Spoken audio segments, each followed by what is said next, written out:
Pasiruošimas skirstomas į keletą etapų. Vienas iš jų yra pasiruošimas tų vadinamųjų velėninių plytų. Prieš pradedant kirsti plytas, aš tokią pievą, kur pasirinkta, nupjaunu žemai su žoliapjove. Tuomet aštriai užgalastų kastuvų, per kastuvo plotį ir per 2 kastuvus ilgio atsikertu tokią plytą. Štai.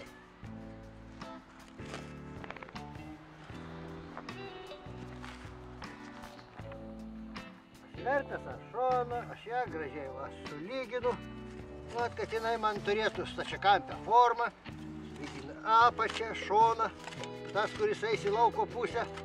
Štai plyta ir gatava. Ant kastuvo pasidedu ir į karutį, kur keliausim į nuolatinę vietą, kur bus padėta į bortelį.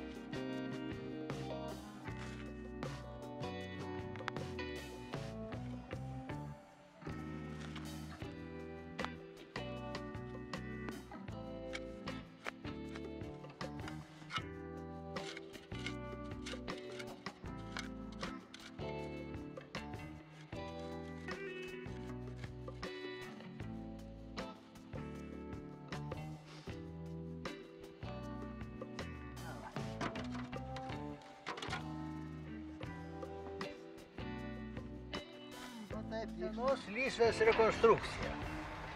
Šitie bortai per 4 metų suiro, braškės atgyveno, tai dabar darau kitoj truputį vietoj patraukęs naują.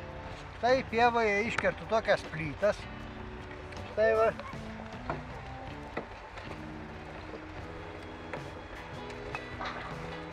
Kurias dedu vieną ant kitos. Tai pagal reikiamą aukštį, pagal reikiamą plotį, kaip lysvės atsimatavęs, nusišniūravęs. Ir taip kastuvu aplyginu, nuimdamas viršutinį sluoksnį, kur nereikia, birus yra. Ir taip gaunasi pakankamai tvirtas bortelis, kuris atlaikys 3-4 metus.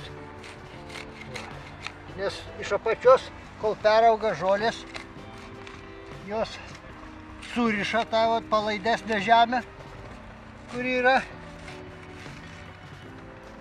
Ir tokiu principu gaunasi padaroma daugiametė, ilgai tarnaujantį lysvę, kad man kasmet nereikia jos perdarinėti. Šiaip pagal šniūrą apdroži, aplygini, padarai reikiamo aukščio, kokie esi nusimatavęs pagal reljefą. Ir vėliau gaunasi štai tokia jau lysvė, kaip anoiva, jau išbaigta.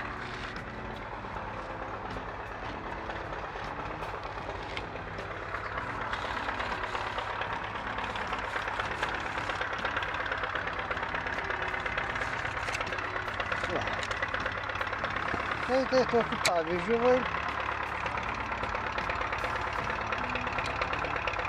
įrengiu sau patogią ir visai dailę.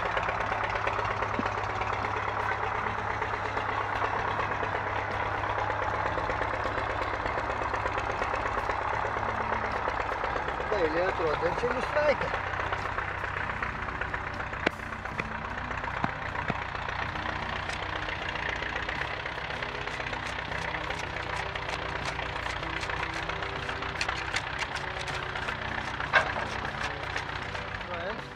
Yra čia ir šaknis priaugusios visokios daugiamečių žolių ir tas pačios braškės likusios. Reikia šitą išimti ir to pačiu, kad man sulyginti paviršių pagal norimą. Aš įsirankioju tas dilgėlės, visokias šaknis, visokias senas braškės. Ir gaunasi lysvė paskui išgrebuoji, išpurenta ir žemė galų gale. Ir ją užmulčiuosiu paviršių plonai ir sekančiais metais va štai į tokią lysvę galima sėti šakniavaisinės daržovės ar ten smulkius kokius svogūnėlius ar dar ką, visas tas smulkesias daržovytės, kurios netinka taip, kad vienetiniai sodinti, kurias turi sėklytėm berti. Va. Tai vat būtent tokios lysvės daromas ir kad ir toj vadinamo šiaudinė žemdirbystė. Yra patogiau ir būna kokybiškesnis derlius. O šiaip šitas įrankis sodo šakės yra pačios praktiškiausios ir daugiau jokių įrankių man nereikia. Kastos ir sodo šakė ir didelius plotus galima įveikti, ne per daug tos dedant pastangų. Ir čia dabar 3-4 metus va šitos lysvės nejudinsiu. Jin tokia ir išliks. Ant viršaus dedamas mulčias, kuris ir tuo pačiu būna ir trąša, ir apsaugo nuo perdžiūvimo lysvę, ir taip pat atima tą poreikį ravėti, nes per mulčią užmulčiuotą paviršių jos neužželia. Paprasčiausiai jokios nereikalingi žolės. Šis proga, kad saulutė šviečia, pademonstruosiu, kaip toliau yra vykdoma lysvių paruošimo darbai. Tai šią žaliapę jaunu šitokia va pieva, smulkina jinai lapus, smulkina seną žolę, kuri bus panaudota vietoj mulčio, paviršiuje, kurią užklosiu lysvę ruošiama.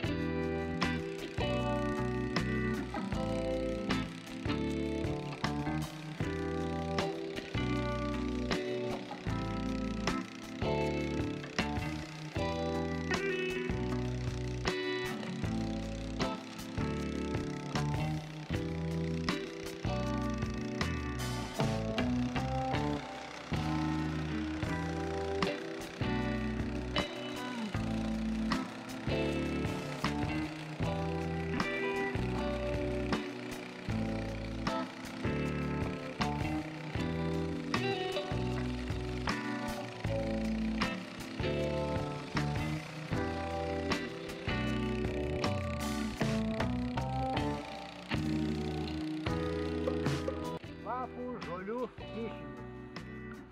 Nestorai, kokių 3-2 cm sluoksnis padengėmės. Kadangi čia bus pavasarį sodinamos smulkios daržovės, kur prieš sodinimą aš jas tik tai griovelį prabrauksiu, tą mulčią. Jisai per žiemą susigulės. Va, tai bus toks labai, kaip sakant, nu jau ir papuvęs ir viską jis lengvai prasibrėš griovelis. Ir tuo pačiu pamulčiuota žemė neleis drėgmę išgaruoti, neleis prasikalti pirmosioms vienmetėms piktžolėms, kurios užstelbia daigus smulkius. Tai čia galima bus siekti kurkutes, petražolės, visokias svogūnėlius. Va štai čia tokiu principu ruošiamos tokiom smulkiom daržovėm, reiškia šakniavaisynėm daržovėm. Šitaip aš ruošiu žemę. Toliau, sekantis etapas yra paruošta lysvė visiškai nedirbtoj žemė. Irgi taip pat, tik čia jau gerokai storesnių sluoksnių, kaip matot, maždaug apie 10-12 cm esu užklojęs tokio paties mulčio. Čia jau gerokai storiau. Ir dar klosiu štai va seno šieno sluoksnį.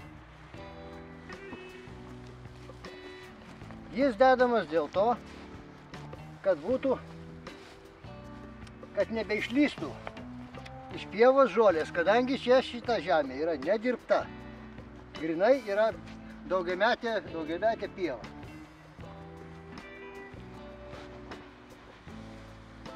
Tai va tokiu sluoksniu uždengsiu visą šitą lysvelę ir jinai bus tokia pati kaip anos dvi. Va, ir parodyk ir anas.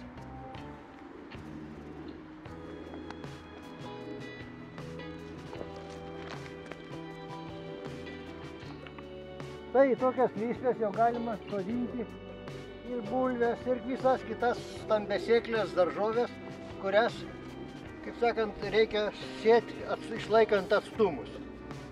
Tai čia jau pasidarysiu šitoj vietoj, kaip sakant, duobutes, įpilsi kokio nors substrato, ar durpių, ar ten komposto, ir sodink ir pupelę, ir pupą, ir žirnį.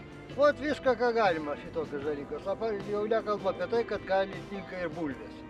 Bulvėm tai jau ypatingai gerai.